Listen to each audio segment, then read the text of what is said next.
Welcome to this gamified explainer, where we are going to put your tech knowledge to the absolute test. Today, we're breaking down the grueling 2024 IBPS SO IT Officer memory-based exam. And we're tackling this using a very specific approach: question, answer, and explanation. Basically, I'm going to pose real exam scenarios to you, reveal the correct answers, and most importantly, explain the core logic so you truly understand the mechanics at play. Before we even look at the syllabus or talk about scoring, let's start with a challenge pulled directly from question 60 of the paper. Here is the question. Do you know the name of this deceptive Wi-Fi attack where a rogue access point mimics a legitimate one to steal your credentials? Take a second, think about it, and lock in your answer. All right, the answer. If you guessed evil twin attack, boom, you're already scoring points. Now for the explanation. An evil twin is exactly this: a malicious, nearly identical clone of a trusted network. It just sits there, broadcasting the exact same network name, waiting for your device to auto-connect. And it's purely designed to capture and steal your data. It's a classic man-in-the-middle setup, just with a really deceptive wireless twist. That was just one question from the December 2024 test. Here's our agenda for today to break down the toughest IT domains on this paper. First, the ultimate IT exam, then programming and scripting logic, networking and cyber defenses, databases and algorithm mechanics, and finally, your final score. Let's see if you really have what it takes to pass. Okay, jumping right into Section 1, the ultimate IT exam, where we simulate the December 14th test.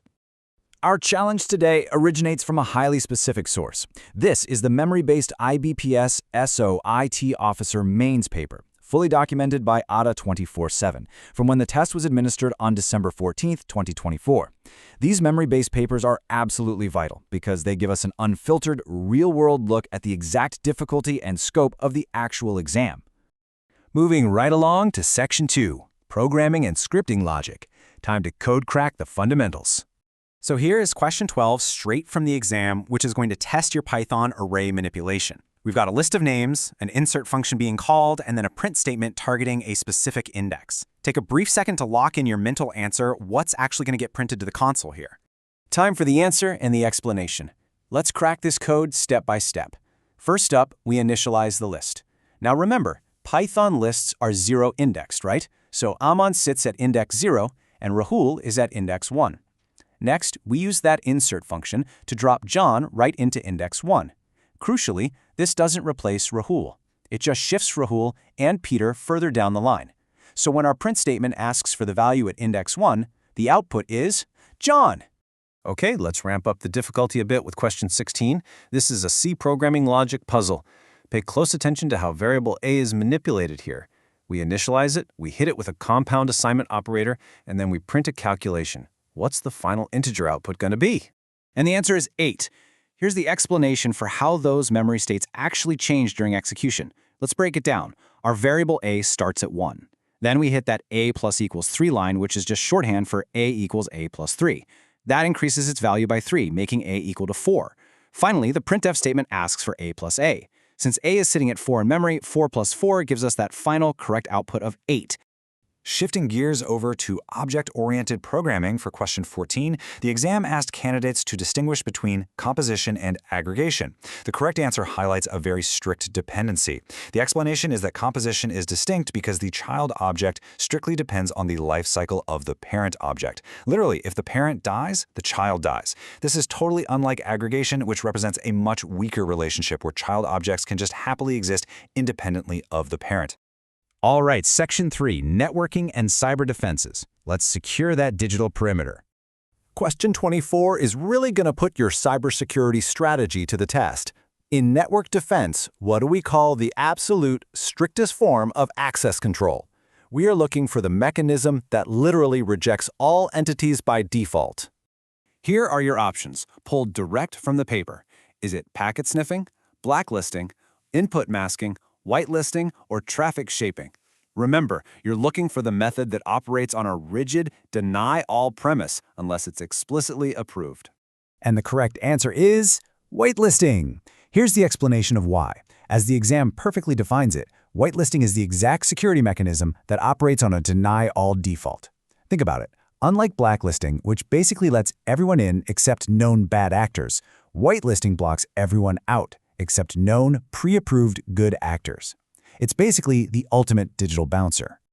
Moving on to Section 4, Databases and Algorithm Mechanics, Data Retrieval and Sorting Efficiency. Question 40. This one is a total classic computer science trap, all about sorting efficiency. Out of all the standard sorting algorithms you study, which one mathematically never changes its time complexity regardless of whether the data is already sorted, perfectly randomized, or completely backward? The answer here is merge sort. Now for the explanation. While quicksort is incredibly fast on average, in its absolute worst case, it degrades down to O of n squared. Bubble and insertion sort vary wildly depending on the data. But merge sort, because of its divide and conquer nature, it mathematically guarantees the exact same O of n log n time complexity across best, average, and worst-case scenarios. It's incredibly consistent. Let's hit database management with question 44. Now, SQL joins can get incredibly complex, right? But the exam asks a very specific question. How do we effortlessly merge tables without explicitly writing out complex on clauses? What's the name of the join that just does the matching for you? The answer is the natural join. And the explanation is literally right there in the name. It acts naturally. A natural join is specifically engineered to automatically hunt down and match rows using identically named columns across two distinct tables. Unlike inner or left joins that force you to explicitly state the matching condition, the natural join looks at the schema and handles all the matching behind the scenes. Throughout this entire explainer, we've been reverse engineering the logic directly from the text of the ADA 24/7 memory-based exam. We've used their documented questions to test your recall on everything from Python variable outputs to C memory states and back-end SQL joins.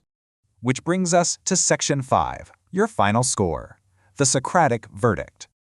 So, based on how you handled Python logic manipulation, the strict rules of whitelisting, and the mathematical complexities of merge sort, how do you actually feel you did? Would you have conquered this grueling paper, or is it maybe time to reboot your study strategy and hit the books again? Keep testing yourself, keep exploring the logic behind the code, and honestly ask yourself, are you truly ready for the ultimate IT exam?